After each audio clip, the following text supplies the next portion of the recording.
Bonjour à tous, nous allons parler de l'histoire de Mansa Moussa, El homme le plus riche de El Histoire. Il fut un roi si riche que son nom fit trembler les continents. On disait qu'il possédait tant d'or, qu'il pouvait acheter le monde entier. Mais ce roi n'était pas seulement un homme d'or, il était un homme de foi, de savoir et de vision.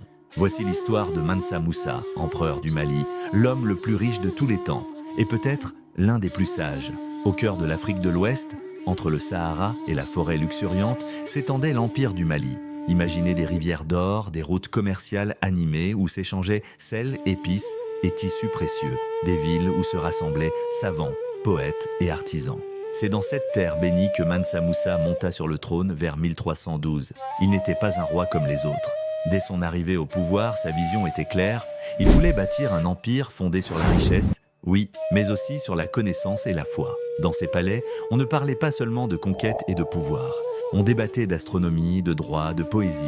Le Mali brillait comme un soleil sur l'Afrique médiévale, un véritable centre de civilisation et de culture. Un jour, Mansa Moussa décida d'accomplir le Hadj, le grand pèlerinage à la Mecque, un voyage qui allait marquer l'histoire à jamais. Il ne voyagea pas seul. Il prit la route du désert avec une caravane légendaire. Plus de 60 000 hommes, 12 000 serviteurs vêtus des plus belles soies et des centaines de chameaux dont chacun portait plus de 100 kilos d'or pur. Partout où il passait, du Caire à Médine, il distribuait généreusement son or aux pauvres et aux habitants. Il en a tellement donné que le cours de l'or a chuté dans toute la région pendant plus de 10 ans. Imaginez l'impact. Un seul homme a déstabilisé l'économie de plusieurs pays juste par sa générosité. Mais ce voyage n'était pas qu'un simple étalage de richesse. Mansa Moussa voulait montrer au monde que l'Afrique était un continent de civilisation, de foi profonde et de lumière. Et il y est parvenu. Grâce à ce pèlerinage, l'Empire du Mali entra sur les cartes du monde, suscitant fascination et respect. À son retour de la Mecque, Mansa Moussa n'a pas seulement rapporté des souvenirs. Il a ramené avec lui des architectes, des savants et des idées nouvelles pour transformer son empire. Il a entrepris un vaste programme de construction, fondant des mosquées, des écoles et des bibliothèques. C'est à Tombouctou qu'il fit bâtir la légendaire mosquée de Sankoré, qui devint bien plus qu'un lieu de prière. L'université de Sankoré devint un centre de savoir immense, attirant des étudiants et des professeurs de tout le monde musulman. On y étudiait les mathématiques, la philosophie, la médecine, la géographie et la théologie. Des milliers de manuscrits, écrits par des savants africains, circulaient, preuve que le savoir était déjà roi sur le continent bien avant l'arrivée des Européens. Tombouctou n'était pas une légende sortie de conte, c'était le phare de l'Afrique savante, une véritable cité-lumière.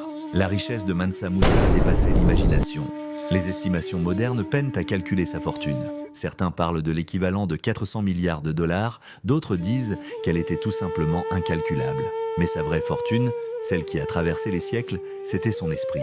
Il a investi dans le savoir, dans la culture, dans la foi. Il a prouvé au monde que la grandeur africaine n'avait rien à envier à personne. Il a inspiré le respect, la curiosité et la reconnaissance. Aujourd'hui encore, des chercheurs, des artistes et des rêveurs du monde entier portent de son nom comme un symbole de fierté et d'inspiration. Mansa Moussa, le roi de l'or et de la lumière. Alors, que nous enseigne l'histoire de Mansa Moussa ? Que la richesse matérielle n'a de véritable valeur que si elle est utilisée pour construire, pour éduquer, pour élever les autres. L'Afrique fut riche, belle et savante. Cet héritage n'a pas disparu. Il vit en chacun de nous dans notre histoire, notre culture et notre potentiel. Souviens-toi de cet héritage. Tu viens du pays de l'or et de la lumière. Merci d'avoir regardé cette vidéo jusqu'au bout.